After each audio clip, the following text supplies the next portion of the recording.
Hello everybody, it's Mary. Welcome back to the channel.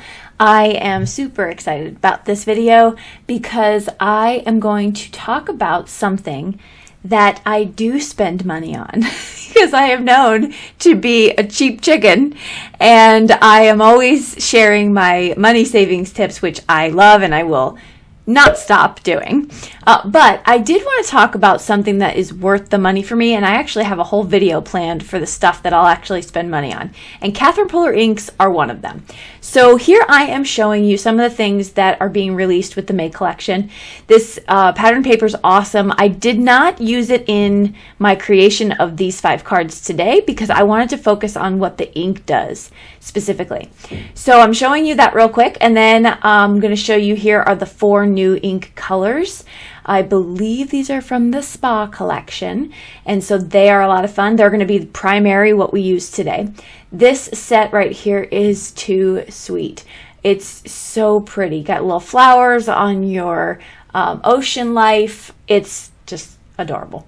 And then some coordinating dies. I also got the sequins. This one right here is called Portsmouth, and so I just wanted to show you those up close. So let's get started with number 1. Number 1, you can ink smush with these inks. Now, if you've been in the card making game for a little bit, none of this is going to be new information for you, but hang out with me anyway if you want to. I'm going to show you 5 of the ways that you can use this ink. And to me, this is a very important thing because you want to get the bang for your buck. And this is dye ink. So I know I can do a lot of these techniques with distress inks, but distress regulars don't stamp that well. And distress oxides, they stamp better, but you get a little chalkiness happening. So these, to me, this fits the bill for all of my inky needs. So the second thing here is ink blending. They blend like a dream. Now, let's be honest, there's a perfect trifecta when it comes to getting your blending very nicely. 1 is the ink, 2 is the paper, and 3 is the brush. So depending on what you're using, you're going to get a variation of ink blending results. So I am using a makeup brush here. This one I picked up off Amazon like 2 years ago. I'm using that. I'm using watercolor cardstock. But if I were to use this ink and this blending tool with, say, Accent Opaque, it would blend beautifully. If I was to use Bristol Smooth and a foam tool with this ink, it would blend beautifully. So there's just a combination of a whole bunch of different things. So number 3 reason why I love Catherine Puller inks is because they are water reactive. Oh, here I'm showing you how this this rubber stamp comes. It comes already on like a sticky sheet, and it had holes in it, which I presume you can put in a binder. So that was cool. So here I'm going to show you a little technique. I am going to spritz it with water, and now I have my ink blended background that I just did with you on screen. And I generously spritz that with water. But then I'm going to take my watercolor cardstock and I'm going to place it right down on top of this, and I'm going to press. Now when I say water reactive, what that means is when water hits the ink, it will then disperse the ink. And so you'll be left with the white paper behind it, essentially. So I put that off screen. I don't know if I showed you this, but I actually dabbed it with a paper towel, and that's how I was able to bring out that image a little bit better. Okay, number 4. Number 4 is, this is a terrible example of crisp stamping, but I'm going to keep it in there because if you stamp with this ink, solid images, folks, you're going to get beautiful results. It's a sponge of a type of pad, and so it's just great. It's great. So this is an awful example, though, because the actual stamp itself is not solid in many, many places. So it looks more distressed. So just trust me. Okay, number 5, watercoloring. You can watercolor with these inks as well. And so that's a lot of fun. In fact, I think there's actually 6. So we have 6, folks. I just did not, I realized that as I'm watching this video. Okay, number 5 is back to watercoloring. What we're going to do here is take my watercolor cardstock. I spritzed it a little bit with some water. And now I'm going in with some of those colors again. Now, keep in mind, this whole video I'm using only these 4 colors.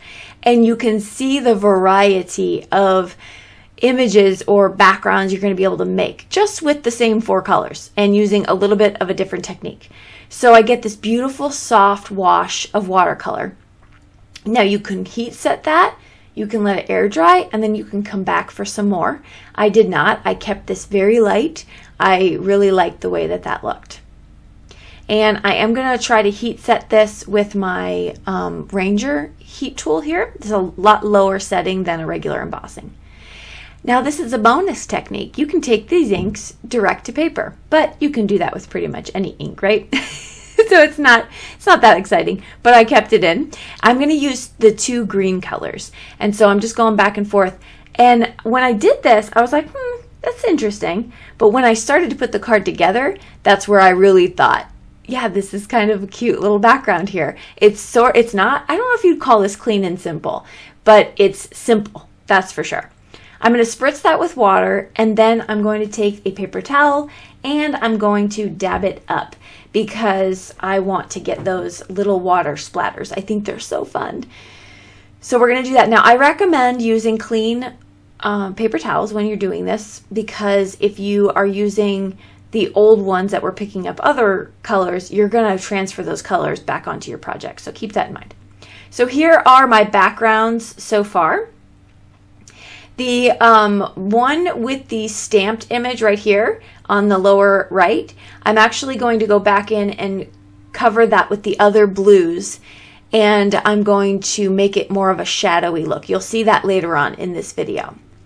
All right, so let's get started here. I'm going to pull out these stamped images from this stamp set that just came out, and I showed you here I colored up a couple of them off screen.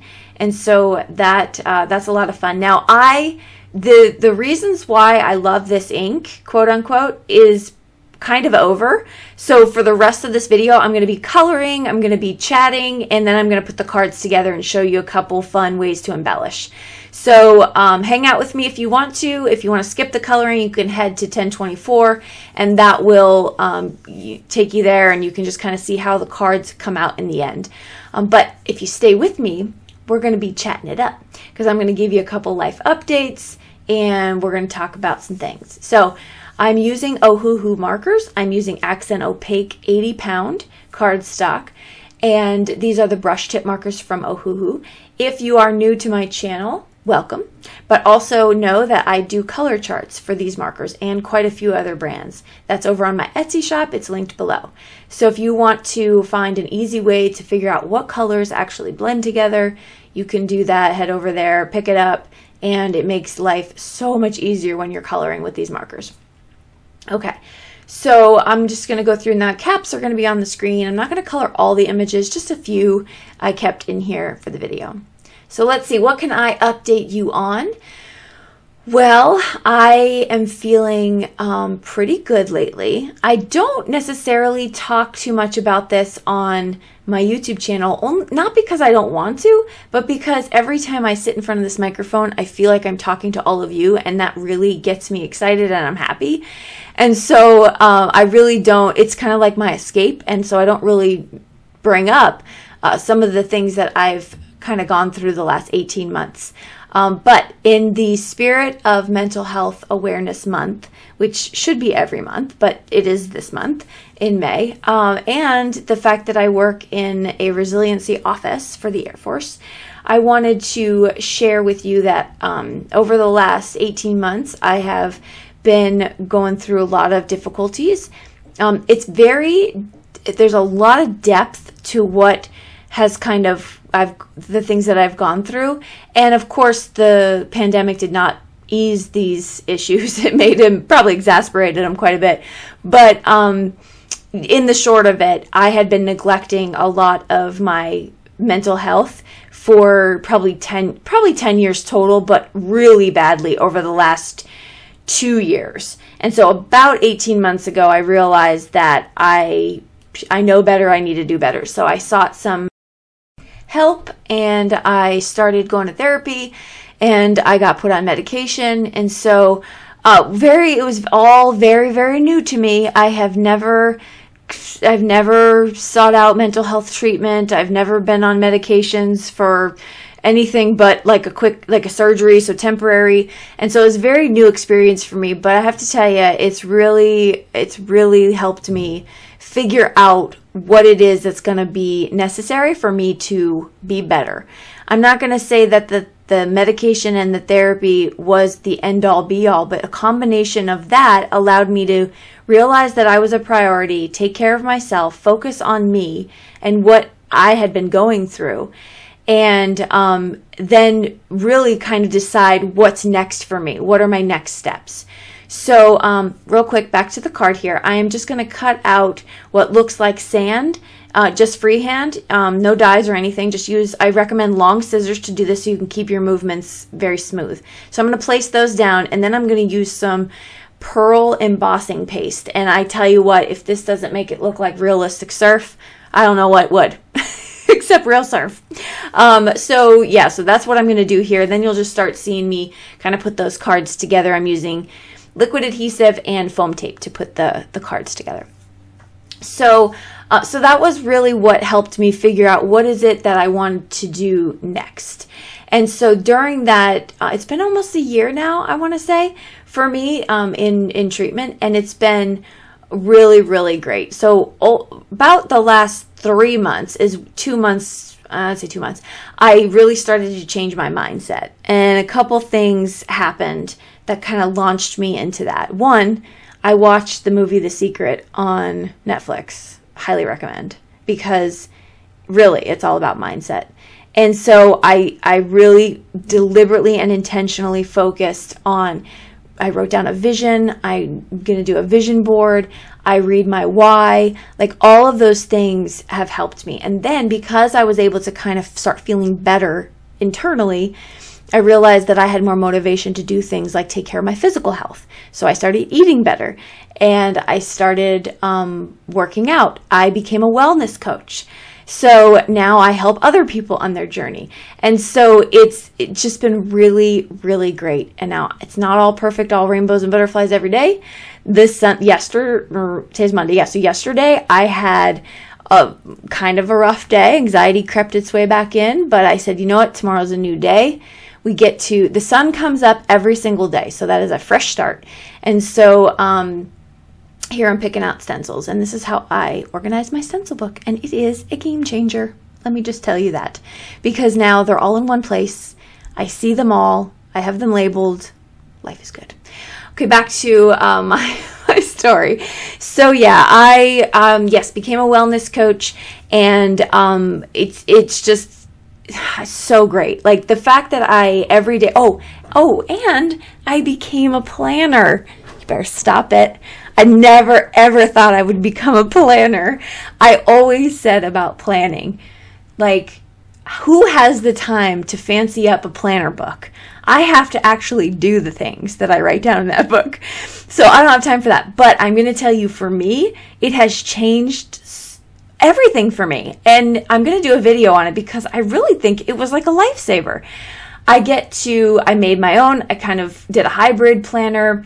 Here's the boo-boo. You see that dark green? Didn't mean for that to happen. I thought it was going to be a lot lighter, but we're going to cover it. You're not even going to notice. So the planning, I use a happy planner, love it. If you're a planner out there, tell me what's your favorite, because it's kind of becoming an obsession, an addiction. It's great. I am intentional with it. I get to write down professional and personal growth in there. I have my schedule every day. It's the 10 minutes I take for myself in the morning. And every time I put down a sticker, it's positive. It's a positive sticker. I don't buy stickers that say, yeah, today's going to suck. Good luck.